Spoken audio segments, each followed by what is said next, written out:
Can everybody hear me? Great, thanks. I'm Courtney. I am Michelle's daughter, and thank you so much for being here today. If you've called our house before, you've often mistaken me for my mom, because we sound very similar. So if you find comfort in this, you can close your eyes and listen to her voice again, and also not see me cry. So, on behalf of my family, I want to thank you for being here today, and for those who could not be here but sent many texts and flowers and gifts and their condolences. And thank you to those who are watching from home today as well. Your warmth has meant so much to my family, and we are reminded of how many people my mom knew and loved and appreciated her. And we're so thankful to be surrounded by a community of people who meant so much to us and who are as awesome as you all have been. My mom was born on January 5th of 1967 in Peterborough. She was the youngest of 3 children, and she grew up in a single-parent household in Scarborough. My mom had come from quite humble beginnings, but despite this was one of the brightest in her class and later became an admired colleague working in human resources. Mom was also really hot. And at 21, she caught the eye of my dad in a bar fighting over a chair. And they enjoyed 34 years of fighting together. November last year, they celebrated their 25th wedding anniversary. Along the way, they purchased a house, which they still live in, because they could never move out of that house, a cottage, and they had myself and my brother Mason, who, funny enough, both ended up as doctors. And that is an accomplishment I think that my mom shared in and loved so much, because she always wanted the best for her children. No one is disillusioned that my mom had many layers, but at her best, she was one of the most generous people I knew. And she loved to crank that generosity to 100. She often said phrases like, "Courtney, you gotta go big or go home." Or she would say, "Courtney, we have to do the whole shebang," with these hand phrases, because that meant you would do something with all of the bells and whistles. You would do something to 100. You would do it extra, because that is how we did things. At 12, I dressed as a hippie for one Halloween, and before I knew it, I had peace signs on my watches, on my cell phones, on my door, and every item you could think of, I had something that said peace and love on it. Mason, who watched Doctor Who in his youth, liked David Tennant's Converse shoes, and within the year, he had a pair in every color. He had Christmas ornaments that looked like Converse, and we had porcelain Converse shoes strewn throughout the house. Christmas is what my mom loved most, and that was her time to shine. Our stockings would overflow. She very smartly put a video game in the stocking, so Mason and I had something to play on Christmas morning so she could sleep in, because she was always thinking.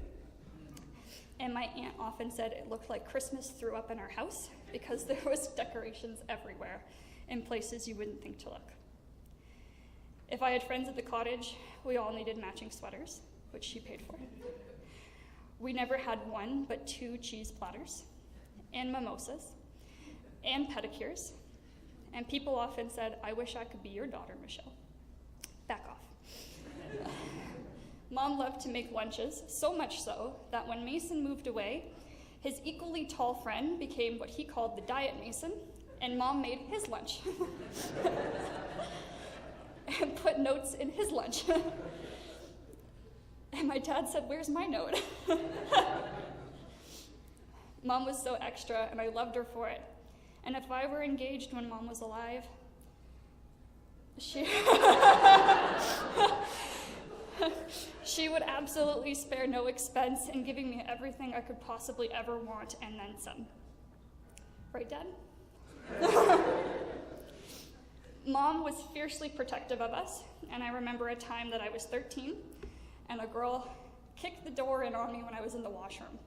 And I was so mortified and so upset, and I came out and I just said, "Oh, you're so effing weird." And I later got called into the principal's office, and I was a mess, and the principal kept telling me, now Courtney, what was a way that we could apologize? Where could we have identified where we went wrong? And I was too distressed to call my mom, who later showed up. And I need you to picture an elderly woman in her office and my mother on the defense. And my mom smartly wedged her toe into that principal's office door and kept her cool. Admittedly, was the most impressive thing I've ever seen my mom do, because she could not keep her cool worth shit. Sorry. and I remember my mom very calmly explaining how she felt, and I remember that principal very bravely insinuating that if my mom had just prayed to God more, she might have been less angry. And for those of you who know my mom and how she felt about Catholicism, it didn't go down very well. And I remember my mom very smartly putting on a nice smile and telling her very politely where she could shove it. And on the way home, she said, well, Courtney, were you sorry? And I said, are you kidding? Hell no. And she went, good, I wouldn't have been either. And we high-fived and we went and got ice cream. Because Mom always said, you say what you mean, you apologize when it makes sense, but you always stand up for yourself. And she never had any qualms about being a difficult person, because my mom did things her way. So those of you have all known my mother's generosity, and if you feel as generous as she is, we will be accepting donations in increments of $100 to the bank account of Courtney Guy.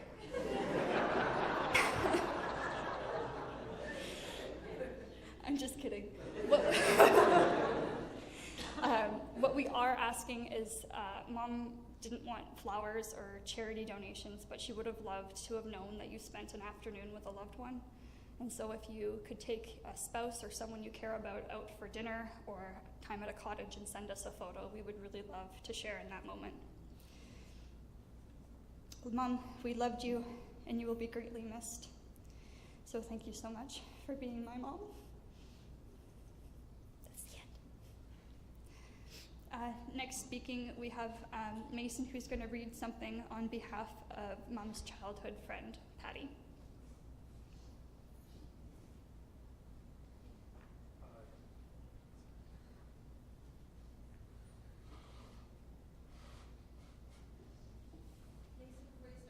Yeah. I'm her friend. You know what I mean? Get out there and speak your mind.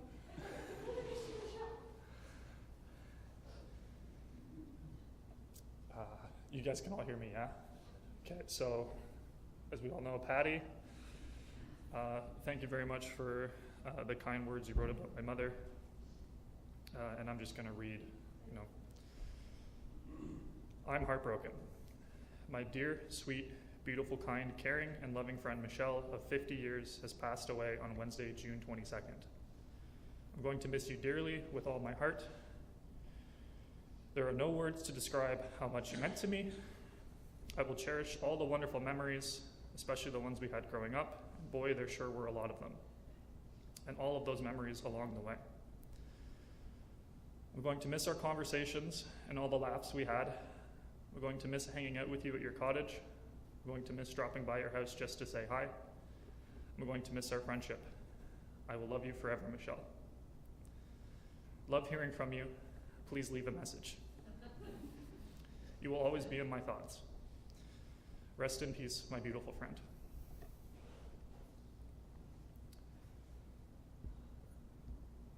I think next we have Diane. Yes. Oh, is it Shirley? Sorry, that's not what's on the list.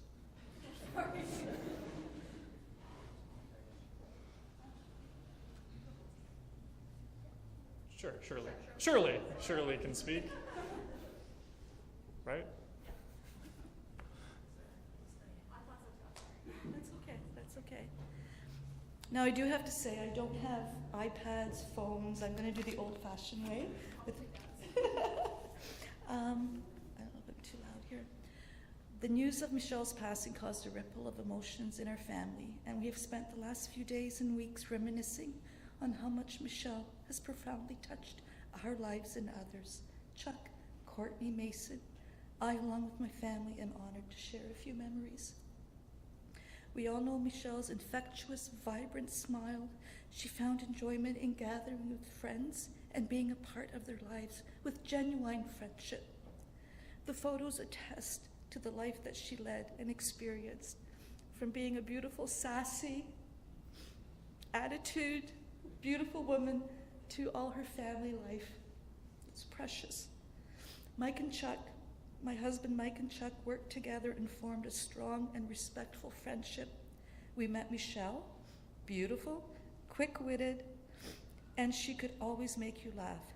She was extremely proud of Courtney and her son Mason and would share her pride with you and with others, but not take credit for herself on your successes. Of course, always acknowledging that Chuck was working too hard, but proud of their lives together, the lives that they built together and their family. All of us carry memories of people that we've lost and we've loved. None of us are immune. While we cannot bring people back, we do have a choice to make space in our lives for others outside of our daily lives through acts of kindness and generosity. This was Michelle. To live her life through acts of kindness and generosity. I'd like to quickly share a couple of these stories, and which depicts Michelle's belief in how she lived. Last year, Michelle learned that Maxine, Lydia's godmother, my daughter, was trying to support her sister back in Newfoundland. Maxine's niece was ill, in need of a bone marrow transplant, and would be traveling to Ottawa for the procedure. Immediately, Michelle offered up Courtney's condo and Mason's condo and said, "You can have it whenever you want it. It's okay, don't worry about Courtney." She works at the hospital, which was only across the street. Courtney followed up and kept in touch with me and was always asking about Maxine and when her niece would come. She wanted to settle Maxine and her sister in and give her a tour of the hospital and do everything that she could. That was Michelle's belief, to help others where and when you're able.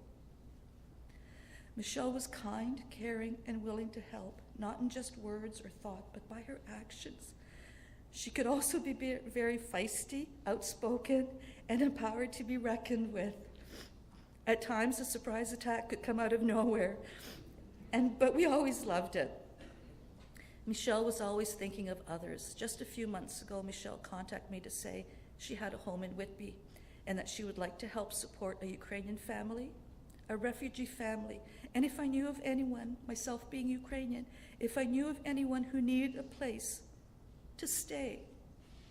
Now, true to Michelle's character, this home was their own, and she was evicting herself and Chuck and sending them up to the cottage so that she could make room for a family that was in need and who had suffered tremendous hardship in another country. This was a quote from Michelle. I went through my text messages. We texted often. Quote, "Chuck and I are truly blessed that we have the opportunity to help someone. We won't be shy, though. We'll be there from time to time. We want to help where we can with what we have." That was Michelle, and you all know that. Michelle was happiest at the cottage with her family and friends. She may have verbalized strongly at some things, was outspoken, and made her opinion known. However, an invitation to visit often was always on the tip of her tongue. If you did want to confirm any plans with Chuck, he would redirect you back to Michelle, the boss. And she was the boss. As I said, Michelle was happiest being at the cottage, quiet, the serenity, the peace, the loons calling. Nope, she would call. There are 18 to 20 people coming for the weekend. So much for the quiet. But as gracious hostess and lady that she was of the cottage, she jumped into action. No problem. Chuck, go and buy more steaks. We might need a few more. Courtney has a few friends coming to visit.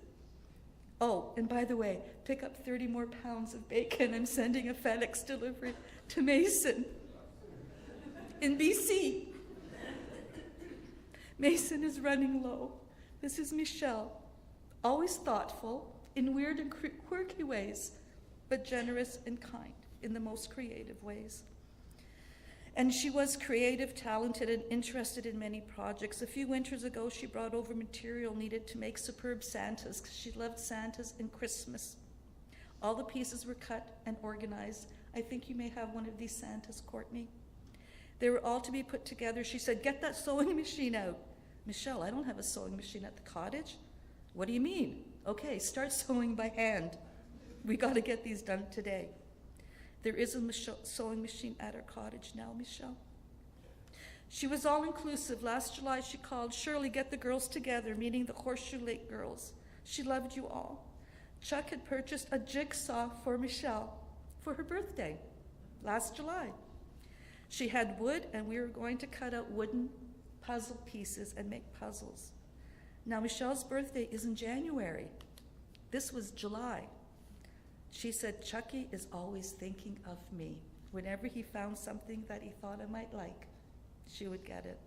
A shrug, a chuckle, and a wide smile. She loved it. A few quick messages. "Shirley, how did you name Lacey?" This was a white poodle we had. "Her ears were like lace, so we named her Lacey." Michelle's response, "Our pup is named Swiffer, like the mop. She mops my floors. Straight shooter." Ask Michelle to bring an appetizer, and as Courtney has attested, she arrives not with an appy, but she arrives with a large shrimp tray, a cheesecake, strawberries and cream, a vegetable platter, just in case. The generosity was in full force. You could never say no, and you could never send anything back. It was yours. As I said, she was talented, crafty, and loves a bargain. Just recently, Chuck and her went out for a drive. Michelle found out a Dollarama will be raising prices from $1 to $1.25. "Quick," she sent me a text, "buy up all the sparkles and the bubbles and all the ribbons you can find, because we're crafting this summer, Shirley." She loved her crafts and being creative. Providing a caring, loving home or a shelter, and I say shelter, was very important to Michelle. I received a call from Michelle, panicked, and abandoned baby squirrels had been tossed from their nest. There was 2 panicked mamas, the mother squirrel and Michelle. Chuck had accidentally cut down a tree. I don't know if you remember this, Chuck, and you're smiling, so you must. Chuck had accidentally, no, it wasn't an accident. That must have been tongue-in-cheek. Michelle was hell-bent on giving the babies their home back. As I mentioned, Michelle was a force to be reckoned with. Chucky replaced the nest, so I have been told. Michelle was beautiful in every sense of the word. Her inner strength was courage, acceptance, love of family and friends, and again, a no-nonsense approach to everyday living and giving. Another example I have to share. "Hey, Mike, you want to go skiing with Chuck to BC? No nonsense, economical, and generous. I have an extra ticket." I don't know why she had an extra ticket. "Do you want it?" And the considerate lady she is, she asked my permission if it was okay if Mike joined Chuck to BC for a skiing trip. No cost, her gift. Again, I ask, why was there this extra ticket? I don't think I've ever learned. I will miss her nonsensical conversations, Michelle. Only we could understand what we said to each other, whether verbally or through text messages. Chuck, I think you've been privy to some of those conversations. You're nodding. Yep. We called them our great belly laughs. And I will miss those belly laughs with your mom and with dear Michelle. And as you said, she did things big and large, big or go home. Michelle shared and celebrated in our children's lives from childhood to young adulthood. She rejoiced in helping Larissa, my daughter, in planning my older daughter's baby shower. Her words were, "We're having a baby. I want tulle. I see pink tulle all over the cottage, lots of pink tulle and ribbons." Larissa looked at me and said, "Oh my God, pink tulle?" Michelle's not a pink tulle kind of person, but it had to be big. Mason, your historical questions, encyclopedia questions on babies through history. The women received the package and they had to cheat in answering the test on those questions to receive their gifts because you all got involved. It wasn't just us, it was you as our family. We still have the wooden baby cradle. I think Michelle said one time, burn it, and Courtney said, no, I want it. But it's beautiful. We still have it for you. Oh, in May, just last month, I received a text. Cheryl, are you still in Florida? Always outspoken the way she is. She calls it like she wants to do. Do you like Florida? Do like the Florida people. Go and take a pottery class. What else is there to do? Michelle, here's to you your amazing wit, charm, honesty, calling life as it is. No frills, just as it is. Thank you. I'm older than you, but I look to you for your words of advice and wisdom, and you gave it whether I wanted to hear it or not. I thank you for your wisdom, humor, friendship, humanity, and to all the goodness in your heart and soul. I forgot to bring it up by having my pottery piece. I did do a piece of pottery in the name of Michelle. Michelle, nothing will ever fill the void and heartache for many people here today. We're all feeling it. Chuck, Courtney, and Mason, she loved you guys. And I love to say that, you guys. That's your surname. She loved you guys fiercely with all her heart and was extremely proud of all of your successes. Your mom's passing leaves a great void. We are grateful for the opportunity to be part of your family and life and you in ours. How lucky we all are to have known someone that makes saying goodbye so hard. Forever grateful in being your friend, Michelle, and making memories for all of us to treasure. We know you are creating a bit of a storm wherever you are. We love you. We all miss you. And everyone here will always remember you for the kind and beautiful and loving soul you are and always will be. That's it.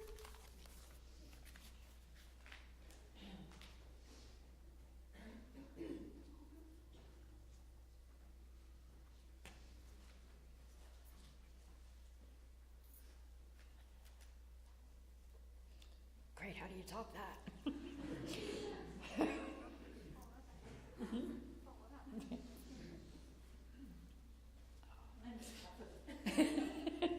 Thanks, Shirley. Before I wanted to start, I wanted to say thank you to Chuck, Courtney, and Mason for allowing me to be part of Michelle's life and death. I know I had no legal right to be there, but that you acknowledge the strong bonds that we held. I will forever appreciate that. Oh, it's true, Michelle was live big or live large. Her whole motto was, don't ask for permission. Right? So I want to thank you all for coming. I know Michelle would have been overwhelmed to see this many people here to say goodbye to her, as well as to show their love and support for her family. I will try to do this as best as I can without crying, but if I do, it's just my grief coming out of my eyes. After all, grief is the price we pay for loving someone, and I loved my sister. Michelle was everything I wasn't. She was smart, beautiful, and fierce, and she wasn't afraid to take on the world. She was also insanely competitive, and a game of Monopoly would quickly turn into an intense campaign battle with the shoe and the iron jockeying for the win.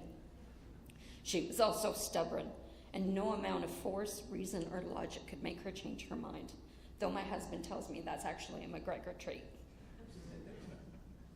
She was also generous and thoughtful, and I can't remember the last time she did something just for her. Whatever she did in this world, it was always for someone else. She would often surprise you with a gift, something she saw while she was out that she thought you would like. Sometimes they were really odd things. Once she sent me a flower arrangement shaped like a birthday cake. Now, it was nowhere near my birthday, right? But the card just said, thinking of you, and I hope this made you smile. I know Christmas this year will be hard. She loved Christmas. When the kids were young, she would make Chuck hang up an insane amount of lights, to the point where I was convinced there was only two things you could see from space: the Great Wall of China and their house. Michelle also spent the last half of her life chasing her personal demons and full of crippling anxiety. She thought she didn't deserve to be loved. However, it made me love her more because of it. Most of who I am today, the good and the bad, but mostly the good, was shaped by my relationship with my sister. Even though she was younger than me, she really was the leader of the two of us.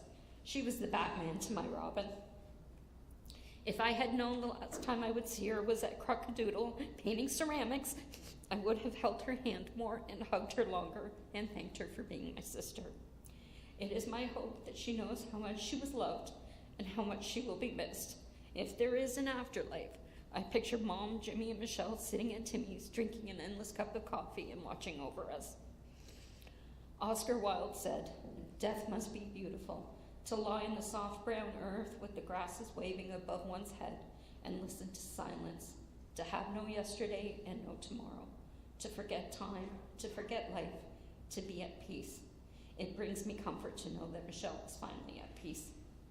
Today, I do not want to think of her death, but rather remember the person, sister, and friend that she was to me. Death may have taken her, but she will live in my thoughts and my memories forever.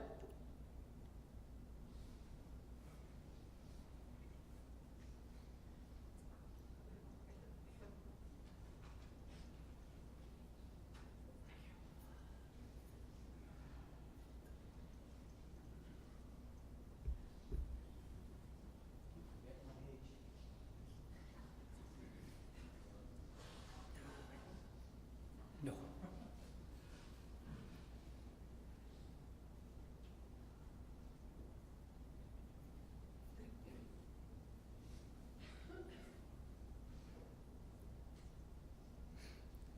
It's been said, and I'll say it again. Thanks for everybody for being here. Personally, I want to thank my family, my friends, and my acquaintances for their support during this difficult time.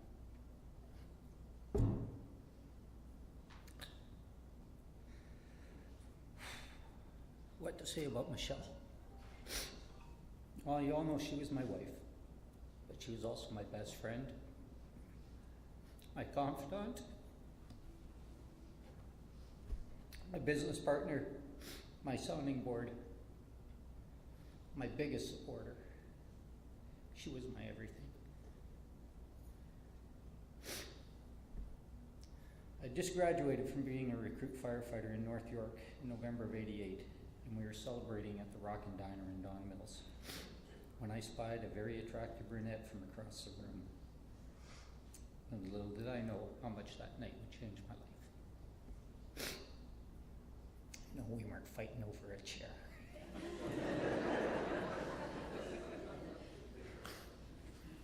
Close, but it wasn't a fight. In our early years of dating, we'd attend several social functions after my shift at the fire hall. Usually Thursday after the day shift, all the firefighters would get out and we'd have a beer or we'd go to some type of function. And Michelle was always there with me. She really loved going to the Christmas firefighters ball at the Firefighters Club in Markham. She was the prettiest woman in the room. One of those nights as we were going to the ball, I proposed to her. Unfortunately, she said yes. Kind of would have ruined the night.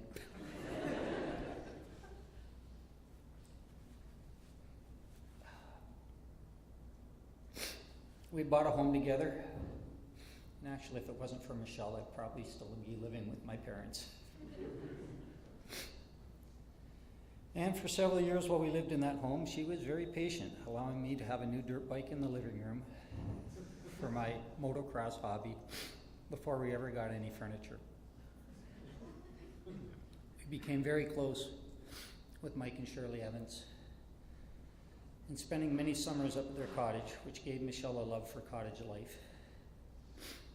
And she finally convinced me reluctantly to purchase a cottage. I just knew how much work they were, but she had to have one. And if you know Michelle's stubbornness, She was actually putting offers in on cottages before I had agreed, so.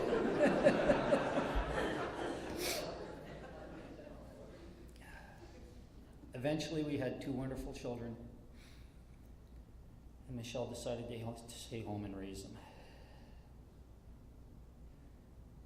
Being a mother to Courtney and Mason was a job she really shined at.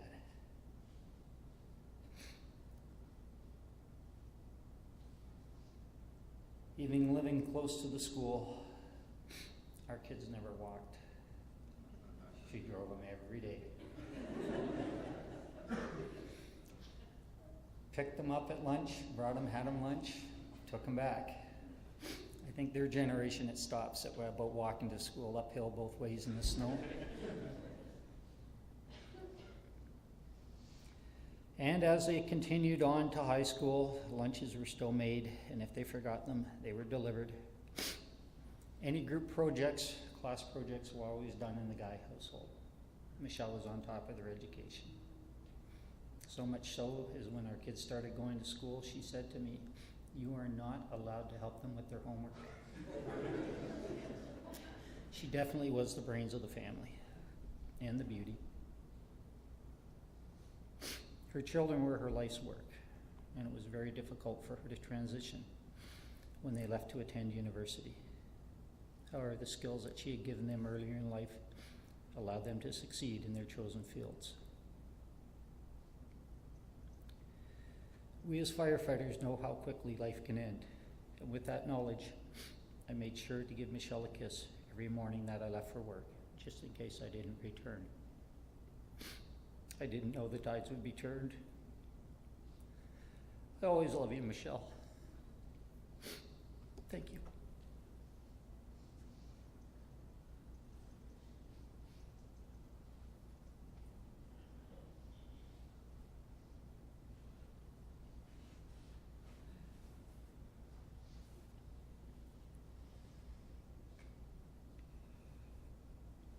I gotta find it, sorry, hold on a second.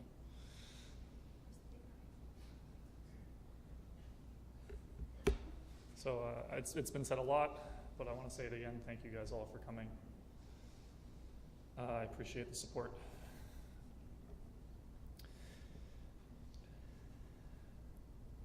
Dear Mom, I know how much you love letters, so today I've written one final one for you.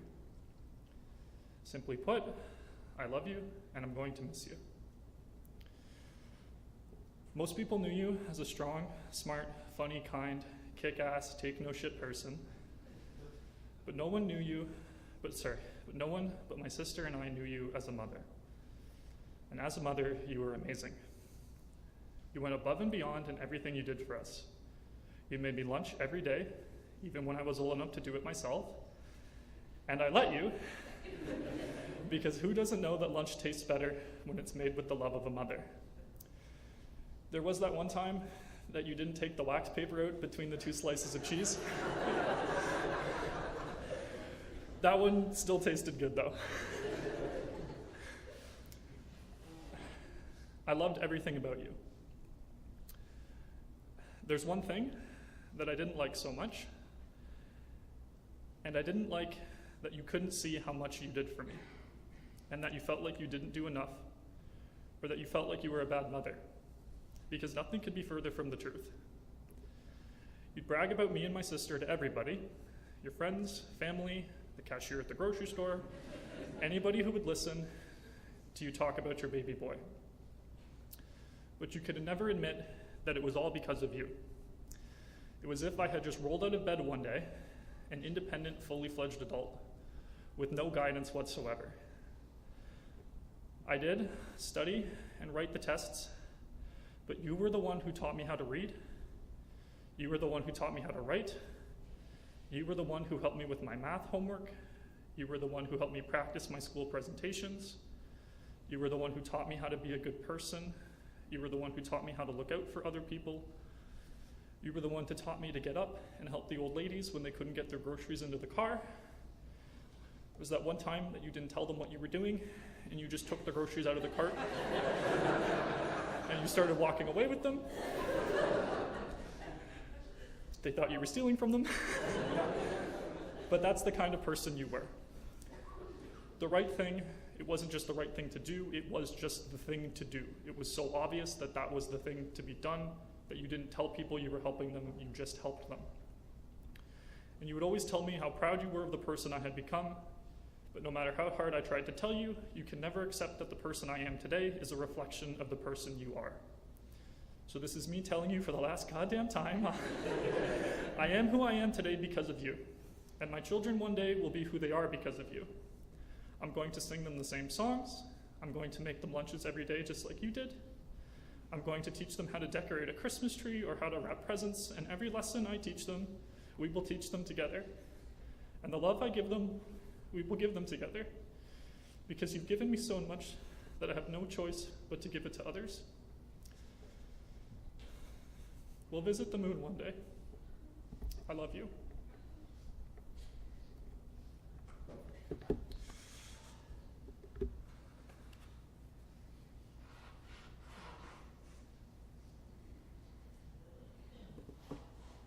If you guys didn't know, Mason and I grew up as theater kids. And I never admitted it to him, but he was always much better than I was. Thank you, Mason. That was just perfect. This is the end of the speeches formally today, but my family would like to invite you all to our home on Winston Crescent for some refreshments and cheeses and sandwiches and stuff. Yeah, if you don't know our address, pull out your phone now. It's 34 Winston, like Winston Churchill Crescent. What? Yeah, look for Dad's tree truck. It's cute. You can park on the street or in our driveway, whatever makes sense. And please do come if you can make it, because we have tons of food and we're going to the cottage tomorrow. So thank you all so much for coming. I think it would have meant so much to my mom to see you all here. I think that they want me to tell you now that you can now stand up and exit the funeral hall or see some photos of Mom at the front. Thank you so much.